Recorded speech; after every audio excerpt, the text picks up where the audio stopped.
Revisit books podcast में आपका स्वागत है, जहां हम किताबों को छोटे छोटे ज्ञान में बदलते हैं जिनका आप हर दिन इस्तेमाल कर सकते हैं।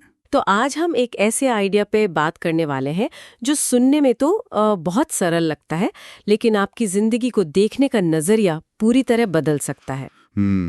ये आइडिया आया है मेल रॉबिन्स की किताब से, द लेट देम थ्योरी। और ये वही मेल रॉबिन्स है जिन्होंने दुनिया को 5 सेकंड रूल दिया था। बिल्कुल। और ये किताब एक बहुत ही जरूरी सवाल का जवाब देती है। क्या? यही कि हम अपनी जिंदगी का इतना समय, इतनी एनर्जी दूसरों के बारे में चिंता करने में क्यों बर्बाद कर देते हैं। हाँ, उन्हें कंट्रोल करने की कोशिश में, या फिर वो हमारे बारे में क्या सोचते हैं इससे परेशान होने में। सही बात है। तो ये थ्योरी हमें उस बोझ से एक तरह से आजाद करने का एक प्रैक्टिकल तरीका सिखाती है। तो चलिए इसकी शुरुआत करते हैं।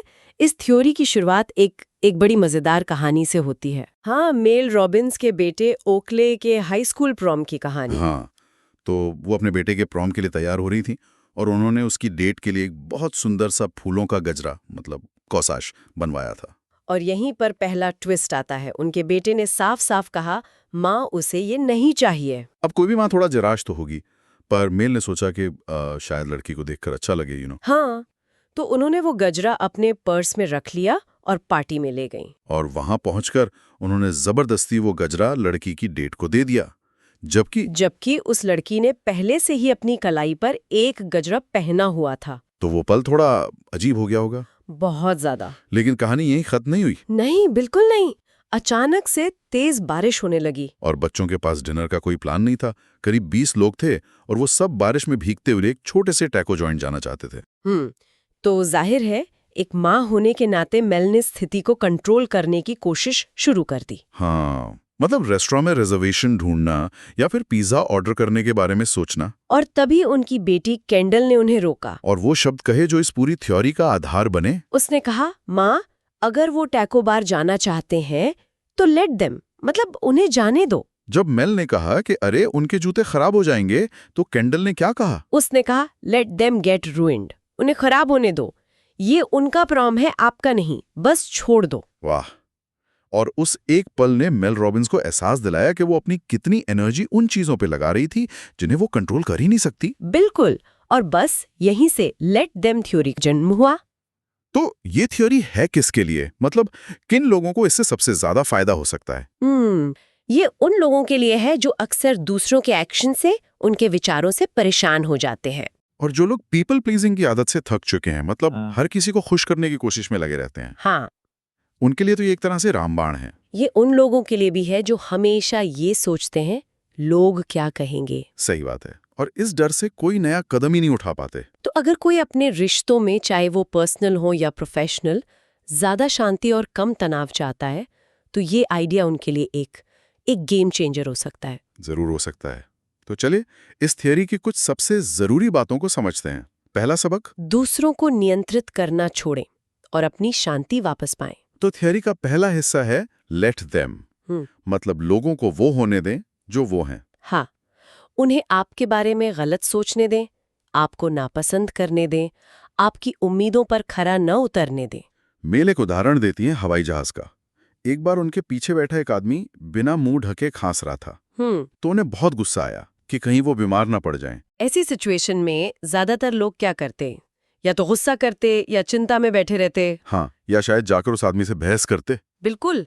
लेकिन मेल ने लेट देम सोचा, उसे खांसने दो।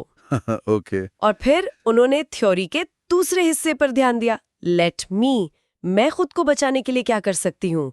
तो उन्होंने क्या किया? उन्होंने बस अपने स्कार्फ से अपना मुंह ढक लिया और हेडफोन लगा लिए। Problem solved. बिना किसी झगड़े के।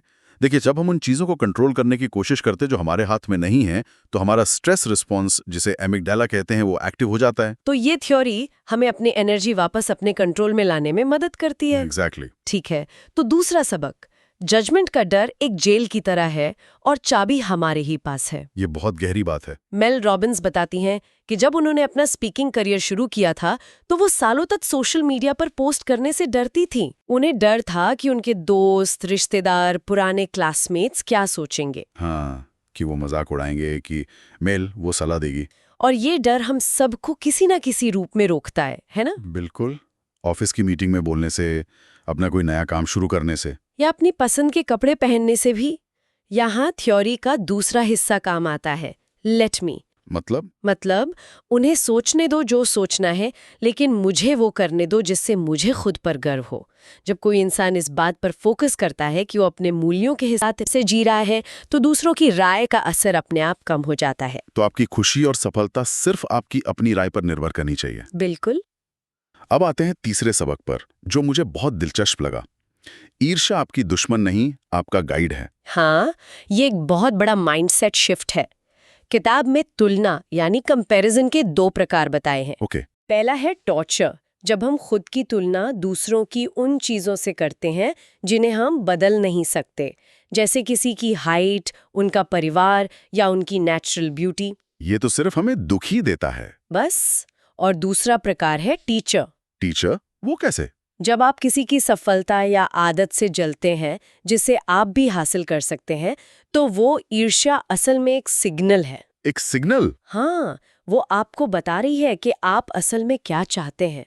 मेल अपनी इंटीरियर डिजाइनर दोस्त मॉली का उदाहरण देती हैं, जो अपनी एक प्रतियोगी से बहुत जलती थी, जो सोशल मीडिया पे बहुत सफल थी। तो उस प्रतियोगी की सफलता मॉली की हार नहीं थी? नहीं, वो एक टीचर थी। वो मॉली को दिखा रही थी कि उसे भी अपना सोशल मीडिया और वेबसाइट बेहतर करने की जरूरत है, जिसे वो कब से टाल रही थी। अच्छा, तो यहाँ पर फॉर्मूला क्या बना? लेट देम बी सक्सेसफुल, उन्हें सफल होने दो, और let me use that as inspiration, मुझे इससे प्रेरणा लेने दो। वाह, ये तो बहुत पावरफुल है। अब चौथा सबक, आप किसी को बदलने के लिए प्रेरित नहीं कर सकते, लेकिन आप उन्हें प्रभावित कर सकते हैं। ये रिश्तों के लिए बहुत जरूरी है। हम सब चाहते हैं कि हमारे करीबी लोग अपनी बुरी आदतें बदलें। हाँ, कोशिश भी बहुत करते हैं। लेकिन किताब साफ कहती है, आप किसी को बदल नहीं सकते। लोग तभी बदलते हैं जब वो खुद बदलना चाहते हैं। उन पर दबाव डालने से तो वो और ज्यादा जिद्दी हो जाते हैं। तो इसका समाधान क्या है? समाधान है प्रभावित करना, यानी इन्फ्लुएंस करना। और इन दोनों में क्या फर्क है? आप जो बदलाव देखना चाहते हैं उसे अपनी जिंदगी में अपनाएं।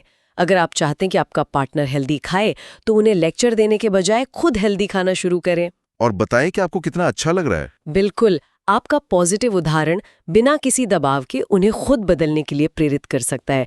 इसे सोशल कंटेजियन भी कहते हैं, मतलब व्यवहार संक्रामक होता है। ओके, तो अब आते हैं 5वें और आखिरी सबक पर। वयस्क दोस्ती को उम्मीदों की नहीं, प्रयास की जरूरत होती है। ये तो बहुत सच है।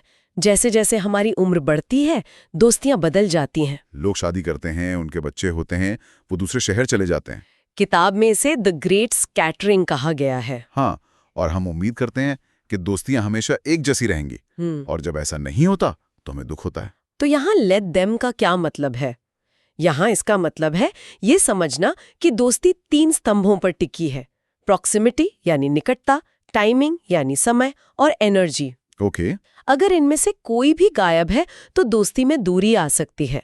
और इसमें कुछ भी पर्सनल नहीं है, ये बस जिंदगी है। तो इसका समाधान क्या है? बस दोस्तों को जाने दें। नहीं, समाधान है लेट मी टेक रिस्पॉन्सिबिलिटी।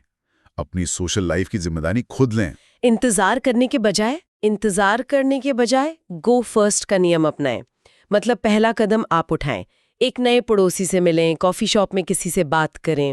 उम्मीद करने के बजाय खुद दोस्ती बनाएं। एग्जैक्टली।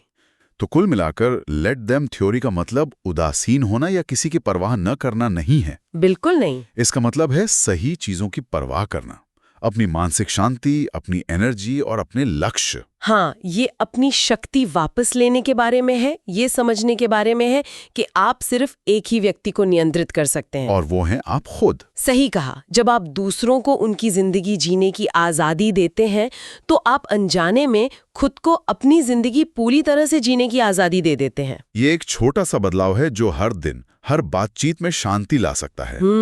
एक बहुत बड़ा बदलाव। ये था आज का विश्लेषण। हालांकि यह चर्चा पुस्तक के पूरे पाठ का स्थान नहीं ले सकती, लेकिन यह इसकी शिक्षाओं की एक झलक जरूर दे सकती है। मुझे आशा है कि आपको यह चर्चा उपयोगी लगी होगी, और मैं आगे भी आपके साथ साझा करने के लिए उत्सुक हूं। मुझे बताएं कि आप अगली बार किस पुस्तक पर चर्चा सुनना चाहते हैं।